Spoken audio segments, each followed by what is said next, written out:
Magandang araw mga kaibigan. Bigyan natin ngayon ng reaction opinion ang post ng The Freeman, Cebu 21 minutes ago tungkol ito sa ginawa ni outgoing Governor Gwendolyn Garcia na hindi pa niya matanggap na talo siya Kaya nag-file siya ng electoral protest. Breaking news. Outgoing Cebu Governor Gwendolyn Garcia announces on Tuesday, Tuesday ngayon, that she filed an electoral protest before the Commission on Elections in line with the recent midterm elections. So ito yung statement ng gobernadora. We hope that the COMELEC will act with dispatch on this electoral protest.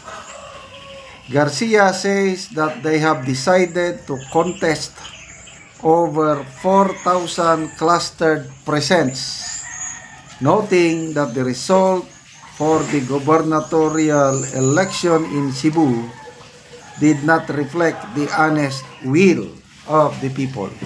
Okay? So, bigyan lang tayo ng reaksyon. Ano ang kakayahan ni Bam Baricuatro na, I don't know, influensyahan niya anong nangyari doon? Kung electoral protest may dayaan? Kung si Bam Baricuatro sana ang nakaupong gobernador, baka pwede pa. Sino ba ang aliado ng Pangulo? Di ba nagpunta pa doon si President Marcos Jr. para i-endorse siya yung One Cebu Party? Ano bang I think May 5, Dumanhog, Cebu. Nandun ang Pangulo So, to me, napaka-imposible na si Governor-elect Bam Baricuatro makakagawa ng mahakbang to influence the result of election.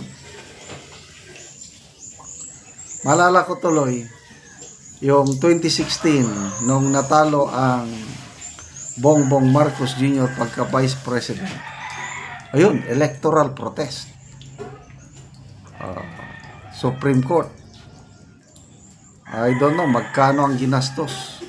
So yun, maraming pagod ni Attorney Vic Rodriguez na pro bono. Siyang tumayong abogado ni Bongbong Marcos Jr. sa electoral protest. So nagkaroon ng manual recount. Anong nangyari? Lalong tumaas ang lamang ni Leni Robredo kay Bongbong Marcos. So, walang nangyari. So, nag-rematch sila 2022. Kung walang Inday Sara na nakatandem ng Bongbong Marcos, I just don't know. Baka tatalunin na naman siya ni Leni Robredo. Kaya, kaming pamilya, Inday Sara ang aming manok. Akala namin, tatakbo na siyang presidente. Kasi gusto namin continuity. Na satisfied kami sa performance ni Tati Digong. So kung Sara Duterte ang tatakbo, why not? Para tuloy-tuloy ang progreso. Kaya, we have decided as a family to vote for VP Inday Sara, Mayor Inday Sara, kasi siya yung frontrunner sa mga surveys. Hanggang nagulantang na lang ang lahat nung may announce na Vice President na lang ang tatakbuhan ni VP Inday Sara at presidente na si BBM. So, akala namin maganda na yung usapan. Akala namin, ang usapan is, sige, dahil mas matanda si Bongbong Marcos, siya muna. By 2028, Bipinday Sara naman. Wow, maganda. Continuity. Anong nangyari? Wala na. Sinira. Yung unit team nasira dahil sa sobrang ambisyon na isang tao na gustong sumingit magpresidente. Anyway, balik tayo dito kay Gwen Garcia. Electoral protest. So, na-proclaim na ng COMELEC si Governor-elect Bambari 4. Yun bang electoral protest? Makakapigil ba yun sa pag-upo ni Bambari 4 by June 30? Palagay ko hindi. Uupo na si Bambari 4 as governor. Pwede yung electoral protest, tuloy pa rin yun. Kailang, I don't know how fast ang COMELEC sa pag-resolve nito. So, anong ibig sabihin yung electoral protest? Magkakaroon ng manual count? Ilang presinto? 4,000 clustered presents. Ang resulta daw ng election did not reflect the honest will of the people. I just don't know. Okay? So, tingnan nyo na lang yung resulta ng senatorial election sa Cebu. Sinong nanalo? Ganon din. Mga kandidato ni PRRD plus sumingit lang si Bam Aquino Tano. Yun ang honest will of the people. Makikita mo sa senatorial election. Si Bambari 4 in-endorse ni Tatay Digong. So ako, naniniwala ko na talagang honest will of the people yung pagkapanalo ni Bambari 4. Dahil sa mga nababasa kong post comments, nagsawa na ang Cebuano sa style ng dating na itong incumbent na gobernador. So, good luck sa electoral protest. Magbasa tayo ng mga comments. Kets Garzon. Self-denial is the big problem to a person who cannot accept defeat. Acceptance in life makes you feel happy and have peace in life.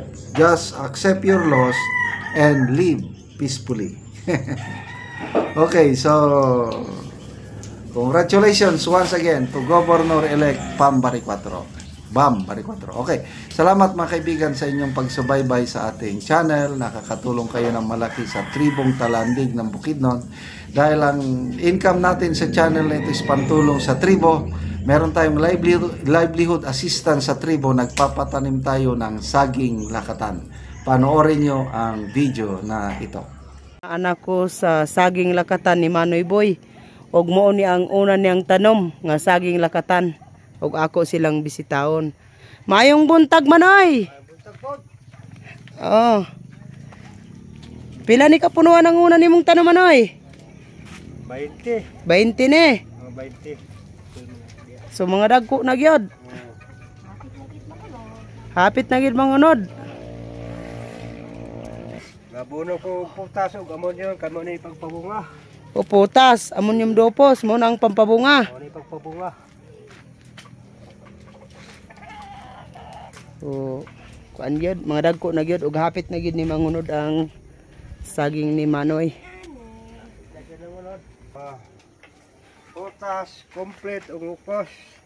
Ang akong abuno aron na dali siya mangunod. Oo. Sige na. Ikaduha na akong tanom.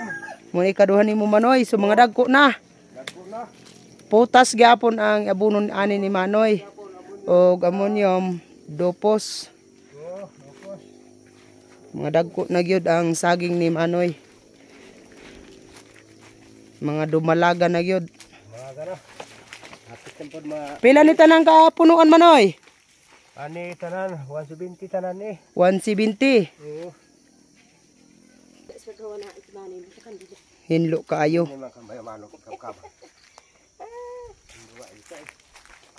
Og karon manang Manoy, unsa ang inyong istorya bahin sa padayon sa pagsuporta sa pag-abono og sa pagpananom? Salamat sa nagsuporta sa abono nga pagpadayon ang paghatag nila sa abono kay aron ang among saging. Mga ayo ang pagtubo. ug sa Ginoo pod. Oo, salamat kay Manoy.